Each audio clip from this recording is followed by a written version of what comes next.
Hello, everybody, and welcome to episode 2 of Who Really Knows. This is a podcast where we talk about conspiracy theories. I'm Rachel. I'm Abby. I'm Stevie. And I'm Zeno. And today's episode, we'll talk about cults. So before we get started, do y'all know, what a cult is? Oh, yeah. Somewhat. Oh, yeah. You want to give, a definition? Evil. I was going to say a bad word. Oh, sorry. But evil people, they do heinous stuff, out of this world stuff. I'm telling you, there is some weird people out there, much weirder than us, that do, satanic stuff, all that. Yeah, oh groups my that gosh. do, Yes. Oh, my God. Well, the definition is a system or a group of people that practice excessive devotion to a figure, object, or belief system and typically follows a charismatic leader. So that's the theme in a lot of these cults is they're very devoted to something and they have this leader that they look up to.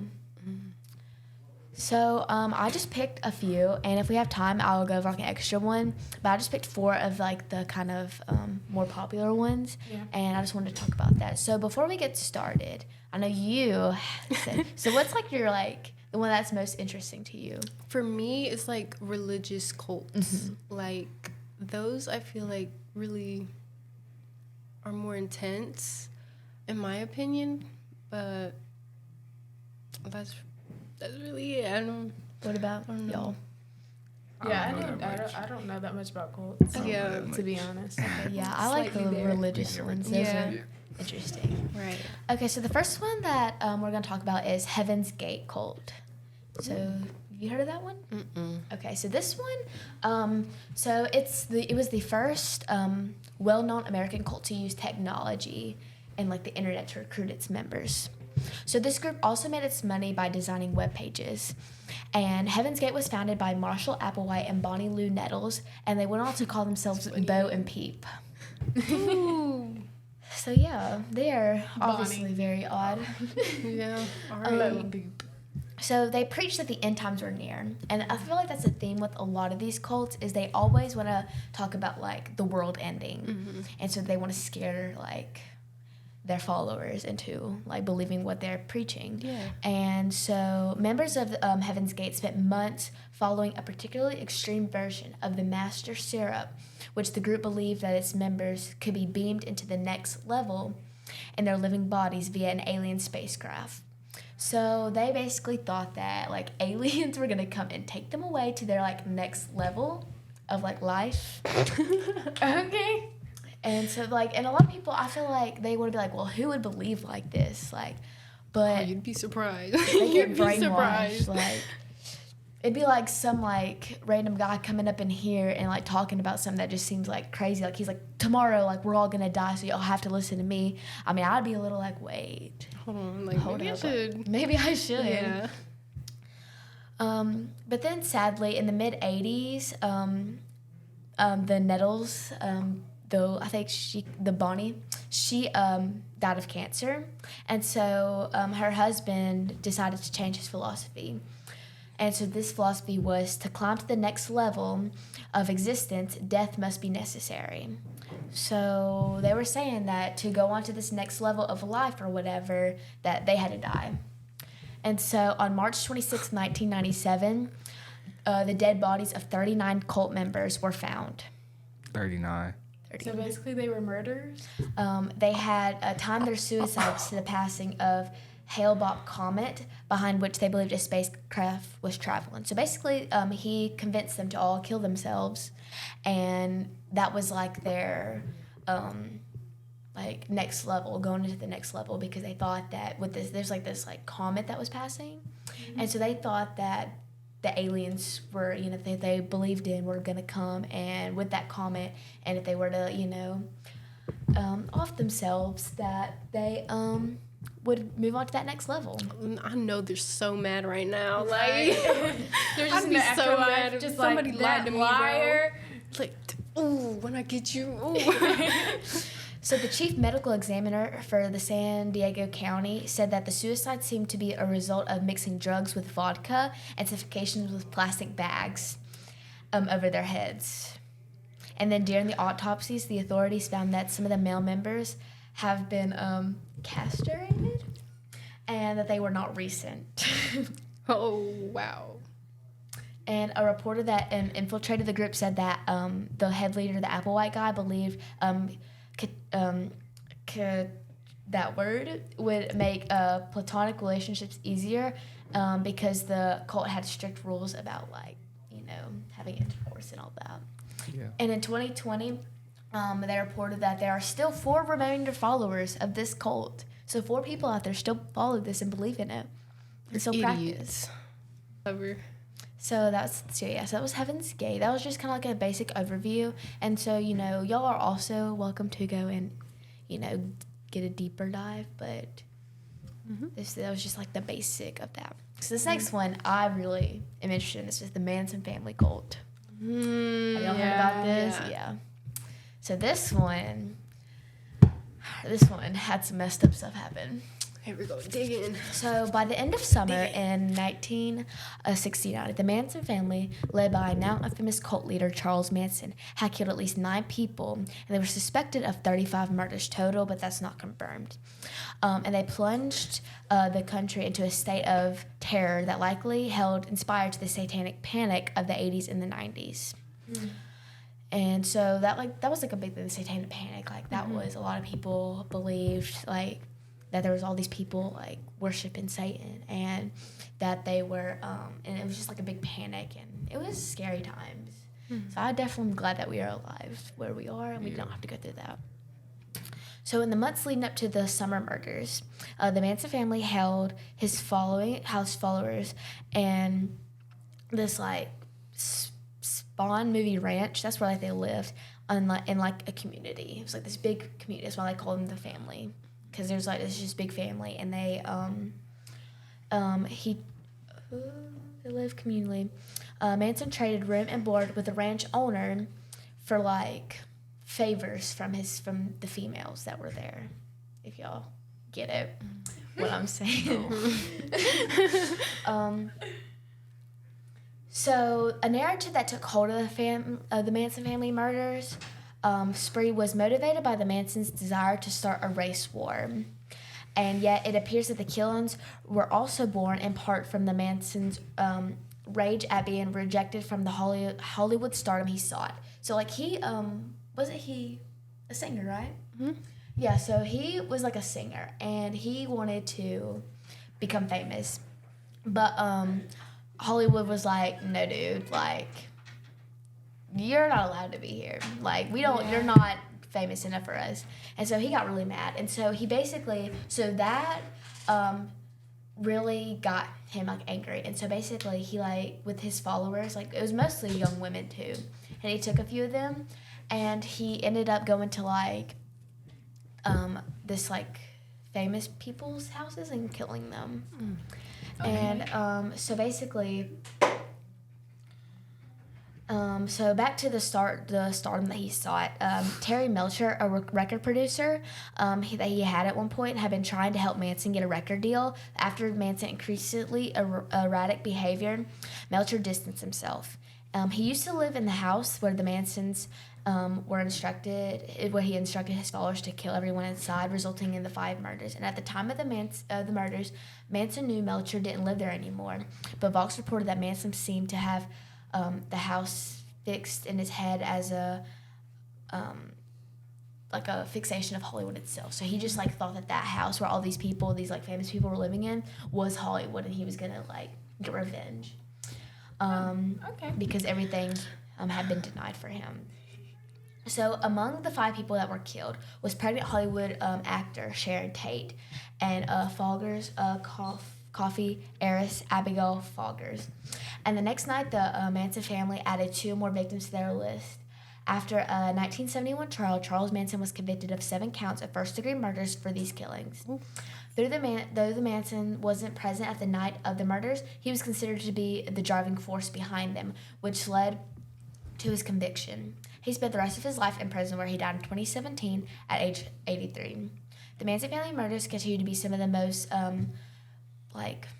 known murders in America, with blockbuster movies and books based on the summer of 1969 still topping charts 50 years later. And there is a movie about that called Yes, Charlie on Netflix where it like kind of deep dives into that. But I do want to highlight the women. So I do have some pictures. Like I said, I will be posting them throughout. But this is Charles Manson. And He looks like a pedophile. Yeah. Yeah. Wait, no, show Steve. Steve. He looks like a pedophile. And then these were the girls that like helped commit the murders. Dang. And that's where they lived. This was the ranch where they lived. Mm. And Big so, ranch. yeah. How do you not like recognize that that's like you're doing wrong? Like, Well, they were just like very, very brainwashed, and they thought get that it, they were though. like in the movie. I remember like the girls were just like, oh, like he loves us, and like this is just a big happy family and all this stuff. So they were just very, very brainwashed. Even in jail, like they still thought that nothing was wrong, that they were doing it for like the greater good, I guess. And I do know that they wrote crazy stuff like on the walls too when they had murdered.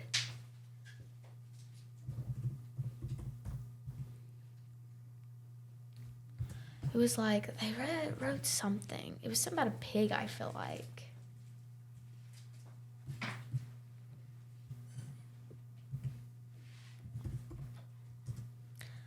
Like, oh yeah, death to pigs. That's what they are. This is like from the crime scene. what is it like referring to women or? Like that, but like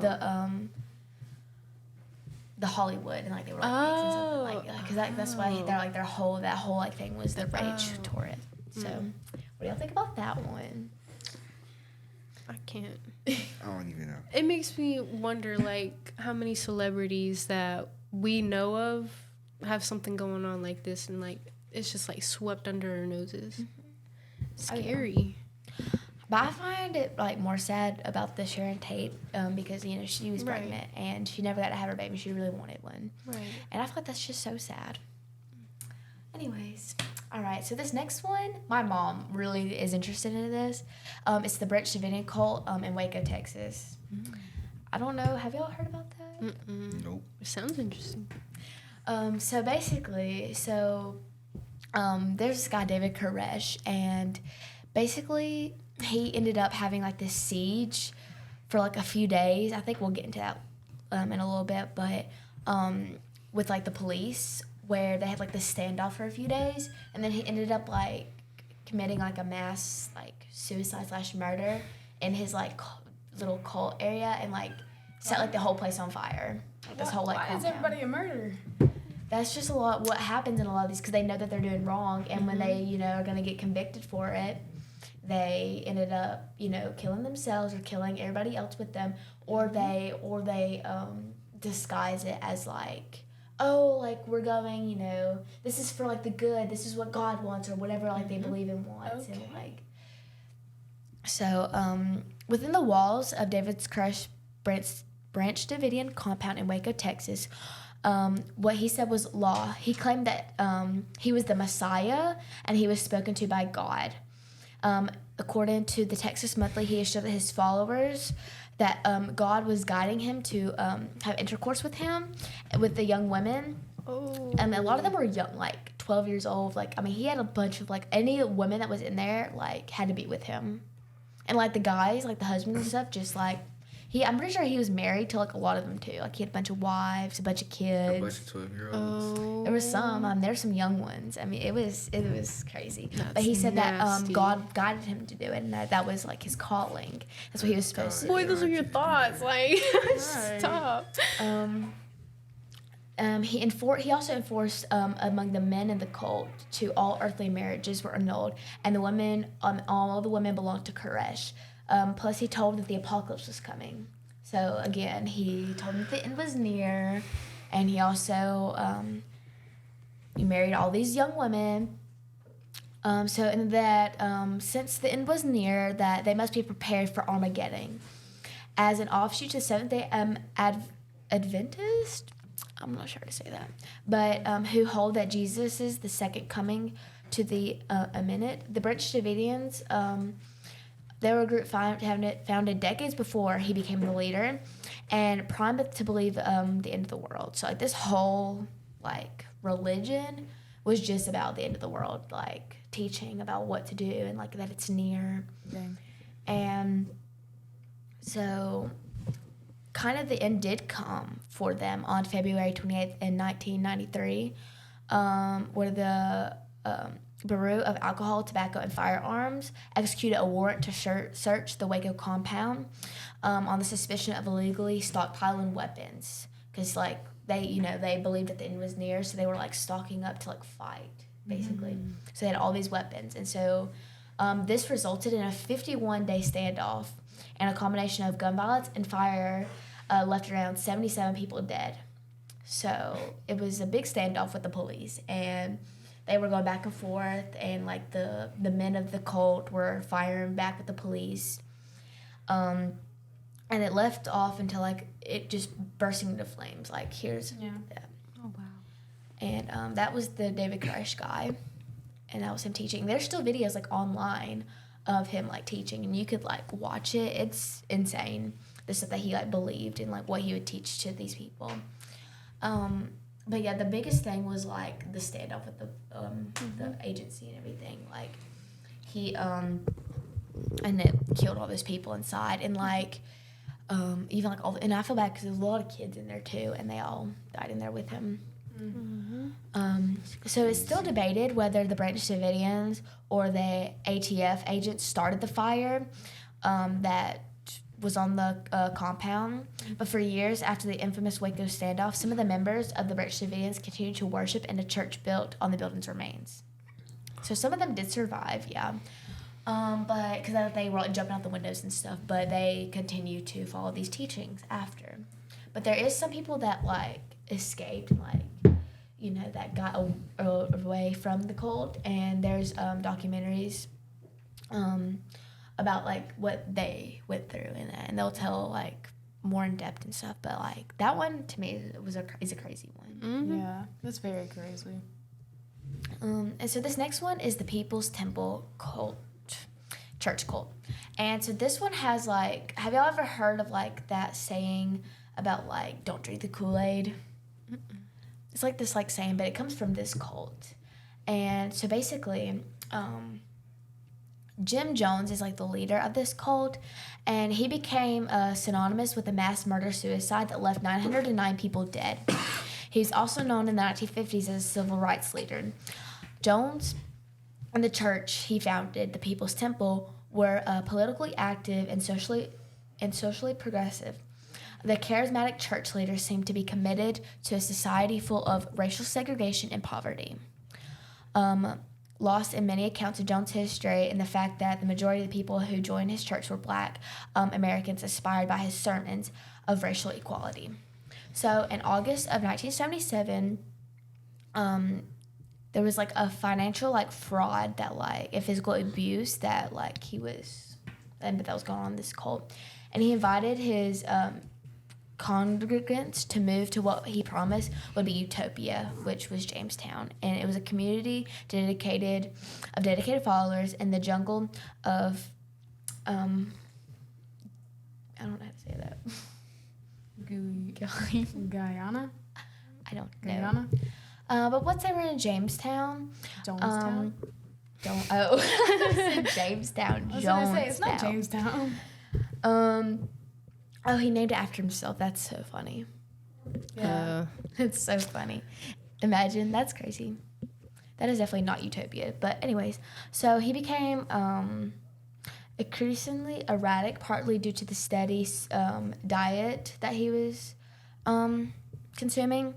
Food was very scarce, and rules were rigid, and mocked suicide drills were enforced.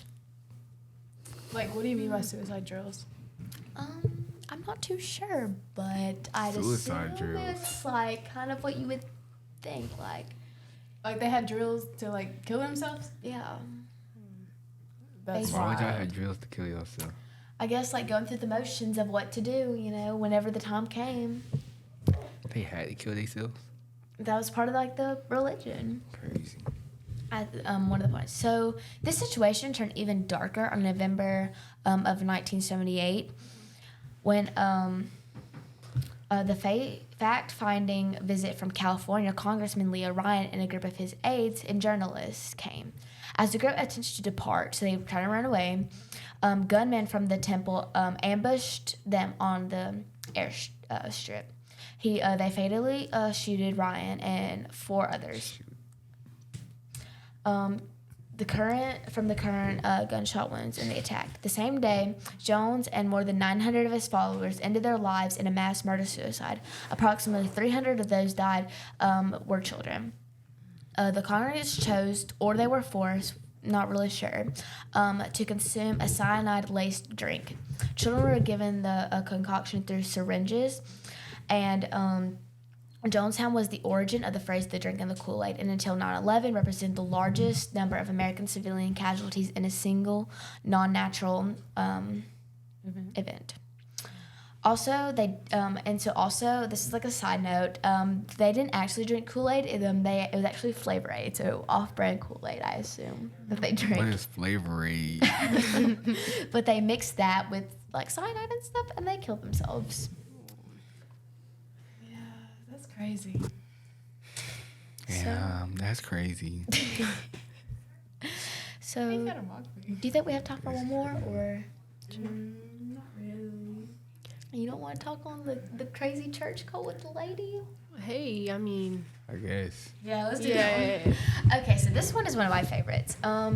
So basically, this follows the Remnant Church and Gwen Shamblin. And so this started, so the church came from Gwen Shamblin, but she originally was like a preacher's daughter. And through her dad's church, she wanted to come up with this weight loss program, and it was called The Way Down. And it was to like help these, young women in church. Like it was followed, like with the teaching and like how to lose weight. But eventually it was kind of like she ended up denying the Holy Trinity, the Father, the Son, and the Holy Spirit. Yeah. She denied that. And that's like a big no-no too, like, in like Christianity and all that. Like, you cannot deny that. And so she ended up making her own church, which was Remnant Fellowship. And it is in Tennessee. And basically, she has like her own compound. And they don't consider themselves a cult, but a lot of people consider it a cult. And a lot of people that have left that church say that they were in a cult. And so let me find out. So basically, then she started her own like group, and these people, like this church, it's still open today. Like you could literally go to it right now. But on their like area, like they have their own like doctors, their own teachers, their own lawyers. Like they have all, so you don't have to leave and you don't talk to anybody outside the compound, like the area. And if you decide to leave the church, you are not in contact with anybody. And like if you are a woman and married and have children inside this church, and you want to leave, and get like a divorce from your husband and stuff, they will do everything they can to fight to get custody of your kids. So a lot of women have left this church without their kids, and they are left there because they really wanted to keep the kids. And like they'll have weddings. Like there's this one girl, she got married to the guy in there, and she's completely shut off from her whole family. Like she don't even talk to them. And they are doing everything they can to like try to get her back, but she will not because she is so like brainwashed into them. And one of the big things that kind of, it's like they are really known for like their child abuse and like the weight loss program, because a lot of the women in there are very, very like skinny, and if you like have any weight on you, they kick you out, male or female, because they're even their own son. The leaders, Gwen Shamblin and her husband, which she was married, she got married twice because her actual husband didn't want any part of that. So she had 2 kids, Michael and Michelle, and they ended up helping her. And her daughter now runs the church, because a lot of the leaders that founded the church passed away into a plane accident. her husband crashed the plane, and so all of them are. On purpose? We don't really know. Nobody knows for sure about Sounds what like it, happened, though. but they were on to like I think on the way to like a meeting or something, like maybe like a mission trip or something.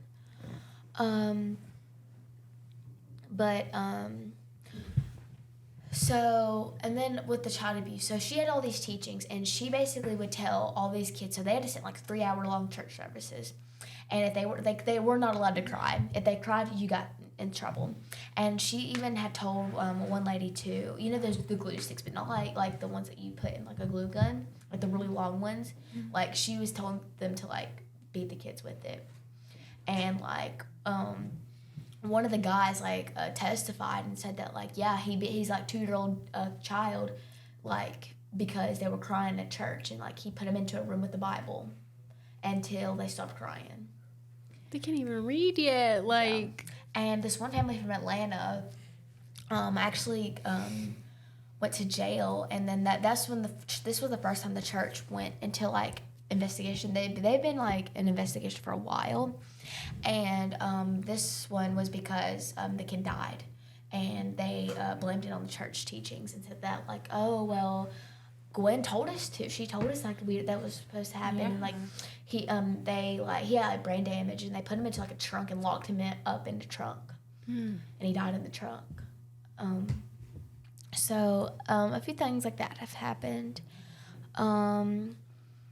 So she also was known for her crazy hair, and like she looks so different too. Wow. I'll put She pictures looks like of that. one of those things off of the new Beetlejuice.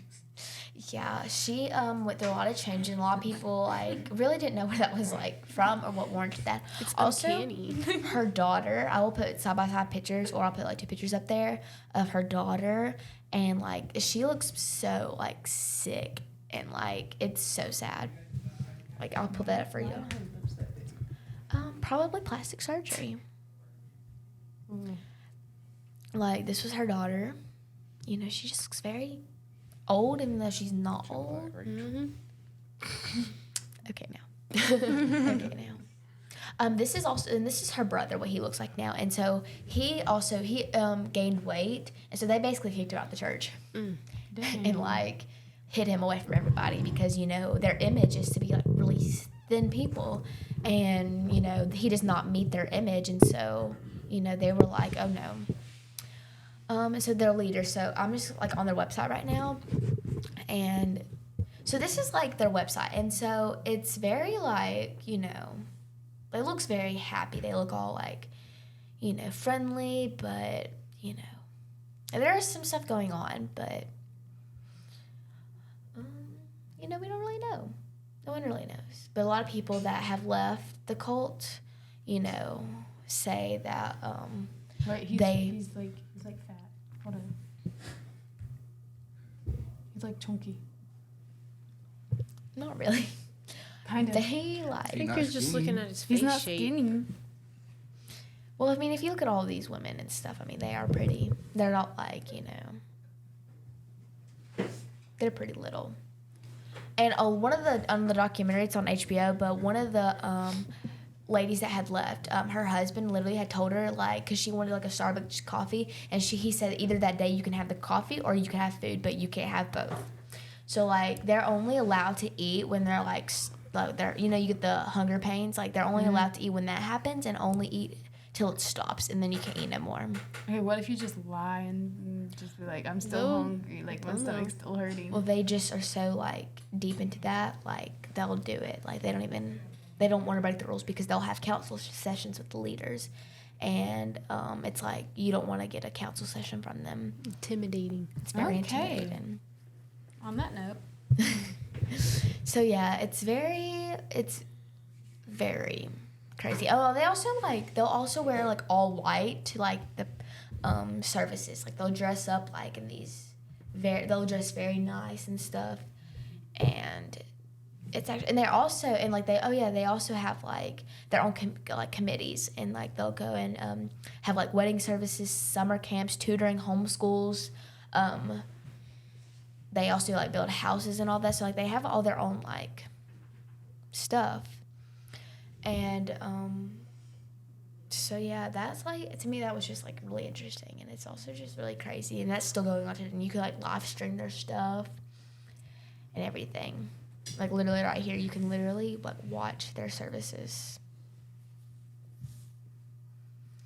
And there's also a movie coming out about that too, apparently. Like they're making it, so yeah. So what do y'all think about these cults? Like, what is y'all's opinion on them?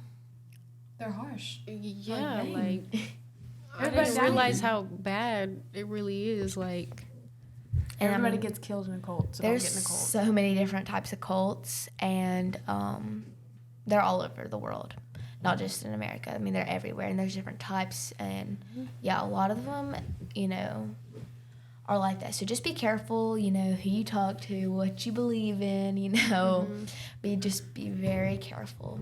right. But, you know, remember, these are all conspiracy theories, so like, you know, who really knows anyways?